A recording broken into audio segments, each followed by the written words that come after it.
Okay, part 2 na tayo ng ating quiz number 6 dito sa Basic Algebra Review, Bebe. Paalala lang ulit, no? Kung gusto mo class na mag-take lang muna ng quiz na to before mo panoorin ang mga solutions, ay pwede mo puntahan yung link na nasa baba, na nasa description ng video na to.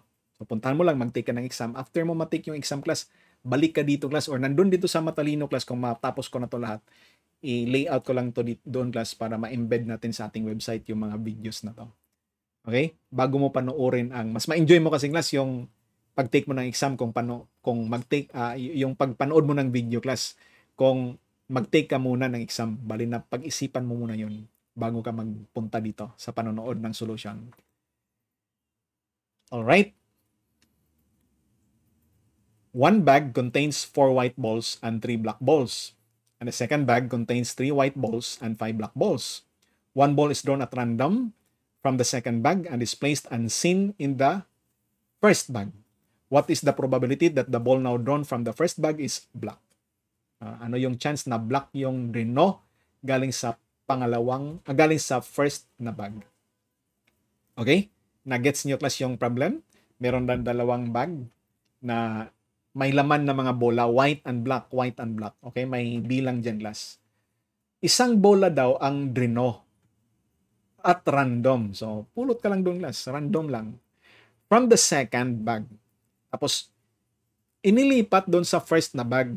Inilipat doon class na hindi natin alam kung anong nakuha. Unseen. Placed unseen in the first bag. Ano daw yung chance? Mag-draw ulit. Ano yung chance na ang pag-draw pangalawa galing sa first bag na ay black ang makuha natin? So, ganito class. Ito yung illustrate natin. Ito yung first bag, ito yung second bag. Ano ang laman nito na bag? Ang white ay 4. Ang black ay 3. Yun yung sabi sa problem. Itong bag na to, ang white ay 3. Ang black ay 5. Yan na. Now, ang gagawin natin, mag-draw tayo dito ng isa. Ilipat natin dito, class. Tapos after malipat natin ang dreno natin dito, mag-draw tayo ulit dito na. Ang tanong, ano ang chance na ang makuha natin dito ay black? Okay, yun yung tanong. So, ito yung mangyari, class, na ang pangalawang pag-draw ay black. Pwede ito mangyari. Pag first draw mo dito, yung pag first draw, itong first draw mo dito ay black. Okay? Ang second draw dito, black din. Kasi galing dito yung first draw. First draw ay black, inilipat dito yung black. Pagdating dito, class, kuha ka black ulit. Second draw is black. So, tawagin natin to, ang chance na mangyari to, class, tawagin natin na P subscript 1. Ano ang chance na mangyari to? Yung first draw, galing dito gagawin, class. Ang makuha mo ay black. That will become, ang probability na yan ay natural, 5 out of 8. Diba? 8 to lahat dito. 5 out of 8. Yun yung probability. Now, itong isang black na nakuha natin, ilipat natin dito. So, ang mangyari dito, 8 na lahat ang laman ng bag na to. Maging 4 na ang black. Kasi itong black na galing dito, ilipat natin dito. Kanya. So, ang mangyari dito, class, ay ang probability pagkuha natin na black uli ay 4 na ang black dito out of 8 na lahat ang laman. Kasi nadagdagan na siya ng isa. Kanya? Minultiply natin. Ang tanong bakit? Ito kasi na pangalawa natin pag-draw ay dependent sa naunang pag-draw. Kung anong mangyari dito sa pangalawang pag-draw ay apektado, class, sa unang pag-draw. Kapag dependent na mga events at saka kapag independent, i-multiply. Okay? So, that will become 20 all over 64. Ganyan na. So, pag-calculate mo yan, iba yung lalabas kasi naka-simplified na class na value yung lalabas sa calculate. Pero very clear now, 688, 64, 54, 20, okay? Pwede naman, class, na kahit pangalawang pag-draw natin dito ay black, hindi naman necessary na kailangan ang black yung nauna, di ba? Pwede naman white ang nauna. So, ibig sabihin, class, i-calculate din natin, class, yung chance na ang unang pag-draw is white. Pwede ano? Tapos pangalawang pag-draw, black. Black talaga ang pangalawang pag-draw kasi yun yung tanong dito eh. What is the probability that the ball now drawn, pangalawa na to, class, na pag-draw, from the first bag is black? Ang galing dito ay black. Second draw is black. First draw is white. Tawagin natin to, class, ay probability number 2. P subscript 2. First draw is white. Natural, 3 out of 8. Okay? Ang white na nakuha natin dito, ilipat natin dito, class. So, 8 na uli ang laman nito. Pero, class, 3 pa rin yung black. Naging 5 lang yung white. So, ang chance na makakuha tayo dito ng black pangalawang pag-draw ay 3 out of 8. So that will become 9 out of 64. So ang tanong dito class ay ano yung chance na the second row is black? I-combine pala natin ito class. Pagsamahin natin itong dalawa. The second row is black. Ano yung probability? Natural, no? We call this class, ito na P1 at saka P2, we call this mutually exclusive na mga events. Kung mangyari ito class na first row is black, hindi na mag-exist yung first row is white. Hindi na ito mag-exist. Kasi dalawang beses ka lang mag-draw hindi apat Okay? Kung mangyari ito, hindi na ito mangyari. Kung ito naman ang mangyari class, natural, hindi ito ang nangyari. Mutually exclusive events. Kapag meron tayong mga events na ganito, ang gagawin lang natin, i-add lang yung individual na probabilities. So, ang probability na P1 at saka P2, i-add. Ito na probability or, ang keyword kasi natin dito na yung or na, ang keyword natin or. Ito ang mangyari or ito ang mangyari. Kapag or ang keyword plus, i-add mo lang yung individual na calculations. That is 20 over 64 plus 9 over 64. The answer is 29 all over 64. Alright? Sunod na problem. A magician holds isang piraso, one six-sided die in his left hand and two in his right. So, isa dito sa left. Ito yung left ko, class. I think right yung pagtingin nyo dyan, pero left ko ito. Itong left ay merong isa lang na six-sided die. Ito naman na right ko, class. May right sa akin. Left dyan sa inyong paningin. Ito naman na right na right ko ay meron tong dalawa. Kung ako si magician, meron tong dalawang tawag dito, dalawang six-sided na die. Mga fair na die class, yung mga fair na die, sabihin natin mga fair na dice ang merong hawak ng magician na to. Ang tanong, what is the probability the number of dice in his left, the number on the dice in his left, and in the left hand, hindi na ako marunong magbasa, is greater than the sum of the dice in his right. Itong sum of the dice class, yung nasa taas no ng mga dots, sum up mo lang. Okay? Madali lang class sa left, no? Kasi isang die lang Sa left class, ang outcome ay ito yon. Pwede si 1, pwede si 2. Mga possible outcomes. Pwede 1, pwede 2, pwede 3, pwede 4, pwede 5, pwede 6. Pero sa right hand, medyo hindi lang ganito kasi dalawa na Pair na yun Pair ng mga dice. So ano yung magiging possible na outcomes sa kanang kamay ng magician? Okay? Ipakita natin class, ilagay natin sa grid. I think familiar na kayo nito na grid na na-present ko na to doon sa ating mga discussions. Bali, ito yung first na die, ito yung second na die. Ito yung mga outcome dito sa first na die. Tulad dito lang. Sa second na die, ito naman yung outcome. Okay? Now, ang total, ang outcome talaga sa dalawa na, pag samahin mo na yung mga dots doon sa taas, kung ang first die ay 1, ang second die ay 1, ang outcome ay 2, and so on. Okay? Ang first die ay 1, ang second die ay 2, ang outcome ay 3.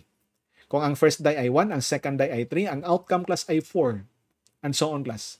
Kapag ang first die ay 2, ang second die ay 1, ang outcome ay 3, and so on. Diba? At kung ang first die ay 3, ang second die ay 1, ang outcome dito ay 4, and so on. Okay?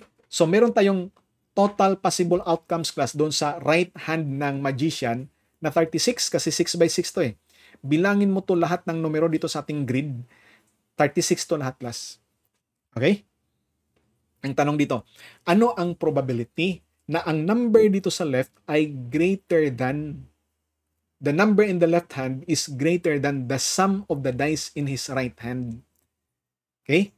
Ano daw yung chances na ang numero dito ay mas malaki sa pinagsama na mga dice dito? Okay? Dito sa right hand. Yun yung tanong. So, hindi tayo class pwede sa left hand 1. Kasi walang 0 dito class. Kasi dapat kasi ang left hand mas malaki na numero. Itong mga blue lang yung outcomes natin class. Kalimutan na natin yan. Okay? Mga blue lang na numero yung ating outcomes. Hindi po pwede class na 1 ang outcome dito sa left para mapasok sa ating tinanong na probability kasi wala ditong 0. Dapat itong nasa right less than sa number dito sa left. Kung 2, hindi po pwede rin kasi pwede lang pantay. Walang less than dito. So, ibig sabihin, mag-umpisa tayo sa 3. Ang left hand nating class dapat 3. Okay? So, ano dapat sa right hand? Para ang numerong to ay greater than. numero nasa right hand. Okay? Dapat, ang nasa left hand glass, 2 lang. Okay? So, sa left hand ay 3, sa right hand ay 2. Yun lang ang pupwede. Ano ang probability dito, class? Natural, isa lang to out of 6 na possible outcomes. Yun yung sa left. Ano ang probability na ang outcome dito ay 2? Ang first die ay isang dot, ang pangalawang die ay isang dot, ang outcome ay total of 2. Di ba? Natural, isa lang din to, class, out of 36 na possible outcomes. Bakit minultiply natin, sir? Independent. Okay? Ang outcome dito, class, independent sa outcome dito. Dependent at saka independent na mga events, i-multiply lang. Okay? Or. Pwede naman kasi hindi ito mangyari, no?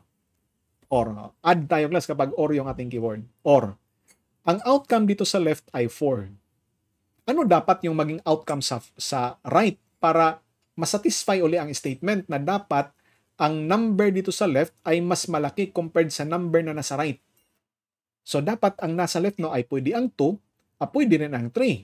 Pasok yan, class. Ang nasa left ay mas malaki compared ng nasa right. So, ano ang chance nito? 1 out of 6 pa rin kasi 4 out of 6 possible outcomes. Ano ang chance na 2 or 3? Natural, 1, 2, 3, 3 out of 36. Diba? 3 out of 36. Bilangin mo yan out of 36. Ha? Or, pwede naman, class, yung left hand 5, diba? Yung left hand natin ay 5. Ano dapat sa right hand? Pwede ang 4, pwede ang 3, pwede ang 2. Kanya. So, dito, class, ang probability na makuha natin ay 5 is 1 out of 6 din. Dito, class, probability na less than 5 ang makuha natin dito sa right ay 1, 2, 3, 4, 5, 6 out of 36. Yun. Or, pwede naman, class, ang left hand ay 6. Okay? Ang right hand dapat less than 6. So, pwede si 5, pwede si 4, pwede si 3, pwede si 2. Ano ang probability na 6? Sa left hand, 1, 6 lang. Isa lang to out of 6 na possible outcomes. Ano ang probability na less than 6 dito sa right hand? 1, 2, 3, 4. Kanina ay 6. So, a total of 10. 4, 5, 6, 7, 8, 9, 10. 10 out of 36. I-calculate mo yan. That is actually the answer. 5 out of 54. Baby. Yun yung sagot natin. Okay? Sunod na problem. 3 marksmen simultaneously shoot and hit a rapidly spinning spherical target. What is the probability that the 3 points of impact lie on the same hemisphere? Pag sinabing hemisphere, class, kalahati ng sphere. Nasa parihong hemisphere. Ano ang chance? Sa palagay nyo, class, meron daw tayong umiikot. Okay? Rapidly spinning spherical target. Okay? Umiikot siya, class, na nag-spin siya, class, na sphere. Sabi natin ito yon. Okay? Rapid actually yung sinabi dyan, class. Medyo kung hindi pa to rapid sa inyo, bilisan nyo lang yung kwan. Imagine nyo lang, class, mabilis yan. Now, merong 3 marksmen. They simultaneously shoot this sphere na nag-spin. Natural, no? May 3 tatama dyan. Okay? Anong nangyari dito?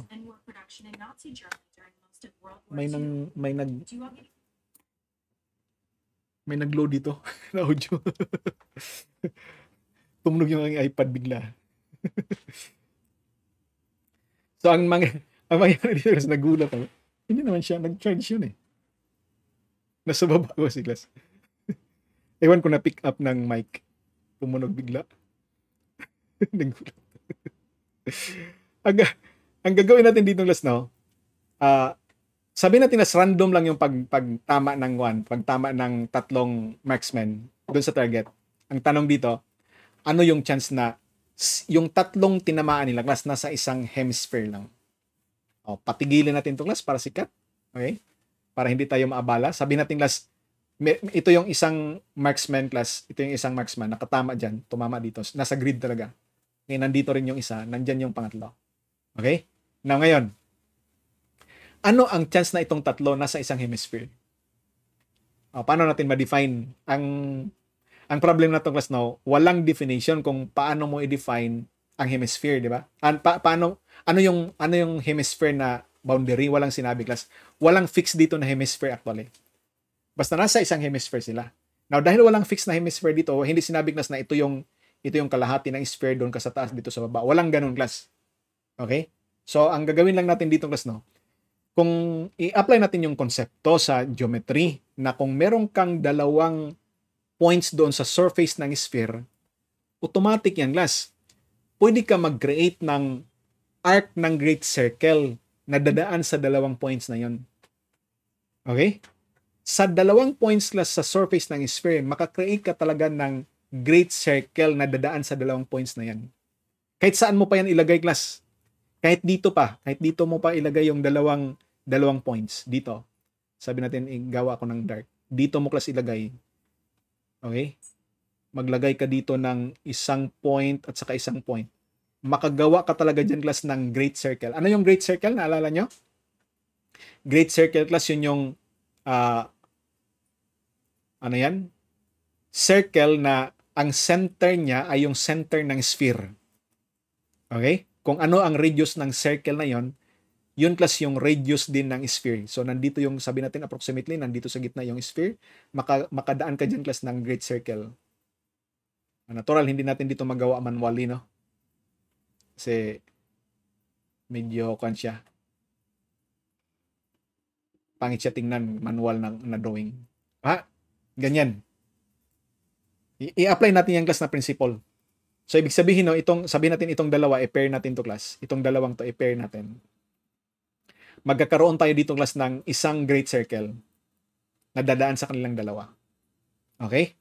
Now, itong circle na to, ang center na to ay center ng sphere. Bali, kung magdaan ka dyan class ng cutting plane, sa kung ano yan class, sa, ano yan? Ano pa?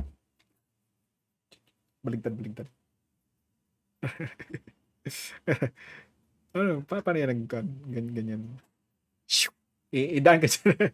Idaan mo dyan class yung cutting plane.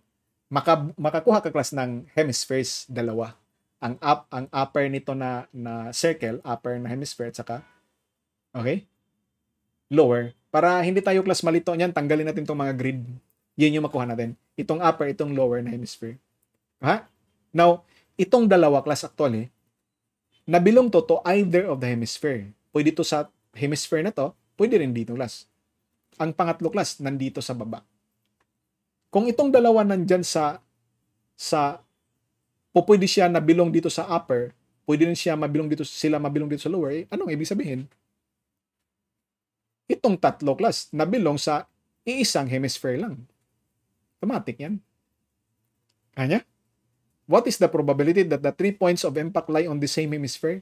Nandyan sila sa isang hemisphere kasi itong dalawa. Pwede siya sa upper, pwede sa lower. Sabihin lang natin, itong dalawa nandito sa lower. Silang tatlo na sa lower hemisphere. Kasi ito na, walang problema to, neutral to . Automatic yan. Okay? Nasa boundary tayo . Mag-random pa tayo class. Sabihin natin itong tatlo. 1, 2, 3. So itong tatlo class, itong tatlo, pwede tayo makagawa ng sa dalawang pair nila, sa dalawang points, pwede tayo makagawa ng isang great circle tulad nito class. Nandito. Ito na point nandito sa upper hemisphere, ito nasa lower. Itong dalawa, wala tong kontra. Sabihin na lang natin, itong dalawa nandun sa upper hemisphere. So silang tatlo nandyan sa isang hemisphere. Okay? Pwede rin ganito class. Di ba? Itong dalawa, hinati class yung ating sphere into dalawang hemispheres. Meron sa likod, meron sa front. Itong class nasa front to na hemisphere. Okay, doon sa likod, walang point doon. Pero itong dalawa class, either. Pwede dito sa front, pwede sa likod. So sabihin lang natin sa front sila class. So itong tatlo ay nandyan sa iisang hemisphere din. Pwede rin ganito class. Ito ay nasa itong hemisphere na sa right, itong hemisphere na sa left. Ito ay nasa left. Itong dalawa, walang kontra, pwede siya nasa left. So ibig sabihin class, kapag merong tatlong points, random na points doon sa ating sphere, tapos yung hemisphere natin hindi define kung saan natin ikakat. Okay? Hindi define . Yun yung problem . Automatic yun class. Yung tatlong points na yun, na-belong sa isang hemisphere. Kasi itong dalawa, walang kontra. Okay? The probability, 100%. Ibang usapan yun class, no? Kung define yung hemisphere, define yung paano hatiin yung hemisphere. Meron ng boundary. Ibang usapan yun. Okay? Dito wala. Oh, that is the answer. 100% yun. Matik yun. Ayos.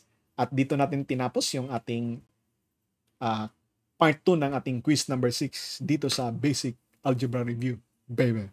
Chicken joy. Har, har, har, har. Stop recording.